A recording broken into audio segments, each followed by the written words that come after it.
There's another question that came on the Facebook just now. Gaafii ammaan tana Facebook irraan dhageessitu jira. Namni gaafate Sheekh Furqaan jedhama. Nabi Muhammad sallallahu alaihi wasallam akkuma nabiyyoota isaan duraa maaliif mucjizaa garagaraa dalaguu dhaban jetti gaafiin. Deebisaa Nabi Muhammad sallallahu alaihi wasallam mucjizaa hin qaban jechuun guutumaan guututti dogongora. Mucjizaaleen hedduun tan Nabi Muhammad sallallahu alaihi wasallam dalagan ni jiran. Fakkeenyaaf Nabi Muhammad sallallahu alaihi wasallam addeessa yookiin ji'a bakka lamatti addaan dhoosee ture. Qur'aana keessatti ibsamee jira. Warri saayinsiitis ammaan tana qoratanii addeessi baqeeffamee jiraachuu himan. Garuu sababaan baqaqasanii maal akka ta'e jarri hin beekne. Qur'aanni addeessi bakka lamatti bahee walitti deebi'uu isaa waan nuuf himeef ni amanna. Kitaabni waa'ee mucjizaa ergamaa Rabbii qofa dubbatu ni jira. Kitaaba san keessatti mucjizaa dhibbaan lakkaa'amantu tarreeffamee jira. Nabi Muhammad sallallahu alaihi wasallam bineensota waliin dubbachuu isaanii, wayita isaan haajaaf dirreetti bahan mukni isaaniif girdoo ta'uun mucjizaalee hedduutu jira. Garuu nuti musliimoonni mucjizaalee kanniiniin hin dhaadannu. Sababni nuti mucjizaalee kanniiniif iddoo kennuu dhabneef yerootu yeroo mucjizaatii miti. Yeroon Muusaa alayhi salaam, yeroon Ciisaa alayhi salaam yeroo mucjizaati. Waa'een mucjizaa isaanii Qur'aana keessatti ibsamee jira. Mucjizaalee nabiyyoonni yeroo sanitti dalagan san amma osoo fiddanii mirkaneessuu hin dandeessan. Fakkeenyaaf Muusaan alayhi salaam laga addaan qote. Qur'aana keessatti waan ibsamee jiruuf nuti musliimoonnitti amanna. Garuu karaa saayinsii fi teknooloojiitiin Muusaan alayhi salaam laga addaan qotuusaa amma mirkaneessuu ni dandeessanii? Hin dandahamu. Ciisaan alayhi salaam nama du'e du'aa kaasuunsaa ibsamee jira. Macaafa keessattis Qur'aana keessattis ibsamee jira. Arraan tana Ciisaan nama du'aa kaasuusaa mirkaneessuu ni dandeenya? Abadan hin dandeenyu. Ergamaan Rabbii sallallahu alaihi wasallam addeessa bakka lamatti addaan dhoosee ture. Waan san ammaan tana saayinsiidhaan mirkaneessuu dandeenya? Hin dandeenyu. Garuu godaannisni adda qoodamuu addeessaa mul'isu ni jira. Fakkeenyaaf waan baqaqa fakkaatutu jira. Garuu mirkaneessuun ulfaataadha. Mucjizaa jechuun wantoota saayinsiin ragaa isaaf dhiheessuu hin dandeenye jechuudha. Wanni yeroo san mucjizaa ta'e ammatti mucjizaa ta'uu dhabuu mala.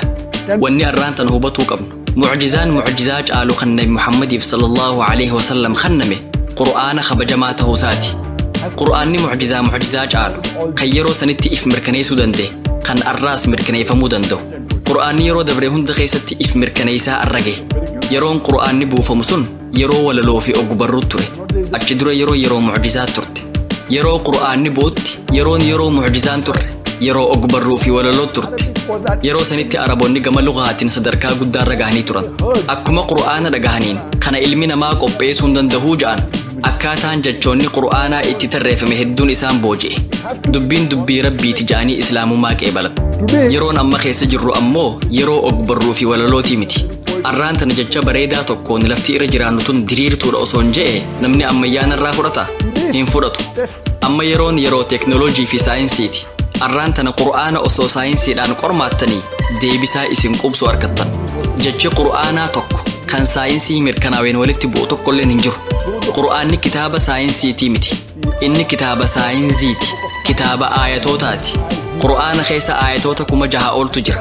San keessaa aayanni 1,000 waa'ee saayinsii irraa dubbata.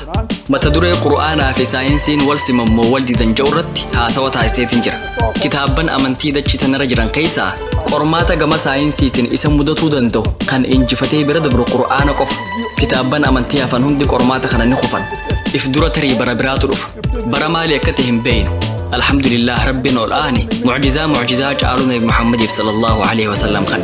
Rabbi suuraa Ankabuut suuraa 29ffaa aayaa 48 irratti Qur'aana nama barreessuu fi dubbisuu hin dandeenyetti kennuu isaa nuuf hime. Ergamaan Rabbi sallallahu alaihi wasallam nama waa barreessuu fi dubbisuu hin turre. Kun ammoo warri xibaaruu fi iftuulu akka isaan kijibsiisuu hin dandeenye godhe. Kanaafuu namni tokkolleen Qur'aana kana Muhammadiitu barreesse jechuu hin danda'u. Sababni isaa ergamaan xumuraa sallallahu alaihi wasallam nama barreessuu fi dubbisuu danda'u miti. Namni tokkolleen ergamaa Rabbiitu Qur'aana barreesse jedhee dubbachuus hin dandeenye. Qur'aana kana namni beekumsa jabaa fedhe qabu barreessuu hin danda'u. Sababa kanaaf Rabbi Qur'aana nama barreessuu fi dubbisuu hin dandeenye irratti buusee akka warri kafare sababa Qur'aana kana ittiin qeeqan hin argine taasise. Alhamdulillah mucjizaan guddaan ergamaa Rabbi irratti sallallahu alaihi wasallam buufame Qur'aana.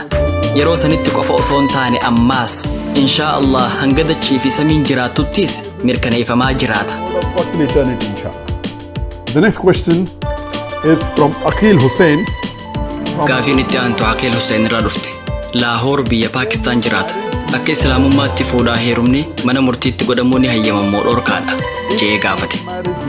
Deebisaa akka islaamummaatti fuudhaa fi heerumni mana murtiitti godhamu ni hayyamamoo dhorkaadha kan jedhu haala mana murtichaa san irratti hundaa'a.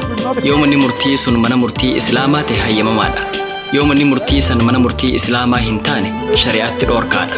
Musliimonni hedduun waa'ee fuudhaa heeruma mana murtiitti godhamuu kanarraa hubannoo gahaa hin qaban. Biyya islaamaa tan shari'aa islaamaatiin bultu keessa jirtan taanaan mana murtii mootummaa dheeyxanii fuudhaa heeruma raawwachuun dhorkaan qabu. Fakkeenyaaf Maaleeyyaan seera islaamaatiin bulti. Saawud Arabiyaanis akkasi. Akkasuma biyyoota Khaliijaa keessattis waan shari'aan bulaniif rakkoon qabu. Bakka shari'aan islaamaa seera biyyaa ta'etti rakkoon hin jiru.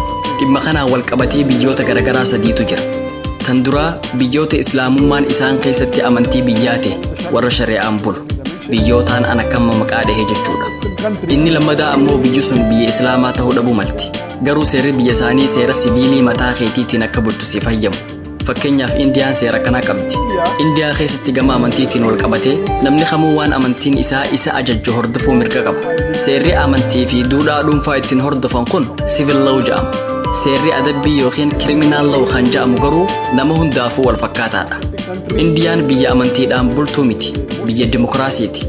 Lammiileen Indiyaa hordoftoota amantii kiristaanaa, islaamaa yookiin hinduu ta'anis seera dhuunfaa isaanii hordofuu mirga qaban. Seerri kun seera hawaasummaa jedhama. Seerri adabbii garuu wal fakkaataadha. Biyyoonni sadaffaan ammoo hedduun isaanii biyyoota gara lixaa jiran kanneen akka Ameerikaa, Kanaadaa fi UK'ti. Biyyoota kanneenitti namni amantii isaatiin wal qabatee seera dhuunfaa isaa hordofuu hin danda'u. Seera hawaasummaa biyyattiin namoota hundaaf baaste hordofuun dirqama. Akkumaan dura ibsetti biyya islaamaa tan shari'aan bultu keessa jirtan taanaan mana murtiitti fuudhaa heeruma gaggeeffatuun hayyamamaadha. Seera shari'aa hordoftanii nikaaha waan godhattaniif rakkoon qabu. Akka seerri biyyattii hayyamutti nikaaha manatti hidhattanii dheeyxanii galmaa'uunis rakkoon qabu. Biyyoota akka Indiyaa tan amantiin wal qabatee lammiileen seera hawaasummaa dhuunfaa isaanii ittiin hordofuun hayyamamu keessatti mana murtii dhaquun dhorkaadha. Nuti Indiyaatti seera hawaasummaa kan islaamummaa qabna. Haala akkanaa keessa namni jiru mana murtii dhaqee gaa'ela isaa raawwatuun qabu. Yoo mana murtii Indiyaa dheeyxanii gaa'ela raawwattan seera hawaasummaa dhuunfaa keessanii osoo hin taane seera waloo kan mootummaan Indiyaa nama hundaaf baaseetu isin irratti tumama. Kanaafuu Indiyaatti muslimni manuma isaatti akka shari'aan isaa hayyamutti gaa'ela raawwatuu qaba. San booda mootummaatti dheeyxanii nu lameen wal fuunee jirra. Abbaa warraa fi haadha warraatti jettanii galmaa'uu ni dandeessan. Garuu mana murtii hawaasummaa Indiyaa dheeyxanii gaa'ela raawwattan taanaan seera hawaasummaa Indiyaa kan walootu isin irratti tumama. San booda namni sun osoo barbaadillee haadha warraa takkaa ol fuudhuu hin danda'u. Abbaan warraa yoo du'e qabeenya kan dhaalamu akkaataa seera Indiyaatiin malee akkaataa shari'aan lafa kaayanii miti. Fuudhaa heerumni wal hiikuun qabeenya dhaaluun akkasumas seeronni jiran hundi akkaataa seera hawaasummaa mootummaa Indiyaatiin ta'a jechuudha. Kanaafuu muslima biyya islaaman tahin keessa jiraatuuf mana murtii mootummaa dhaqanii gaa'ela raawwatuun haraama. Keessattuu biyya akka Indiyaa tan seera hawaasummaa kan dhuunfaa keetii akka hordoftu siif hayyamtu keessa jiraataa seera shari'aa diddee seera mootummaatiiniin gaa'ela raawwadha jechuun guutumaan guututti haraama. Inumaa dalagaan tun kufriitti dhihaatti. Hayyama biyyattiin Qur'aanaa fi hadiisaan buli jettee siif kennite diddee biraa deemti. Waan akkanaa raawwatuun guutumaan guututti dogongora.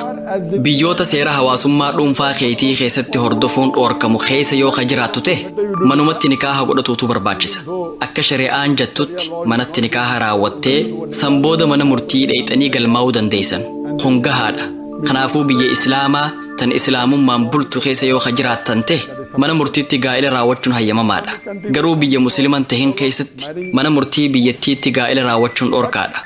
Deebisaasiif kana jeetiin abdadha. Court marriage is prohibited. Hope that's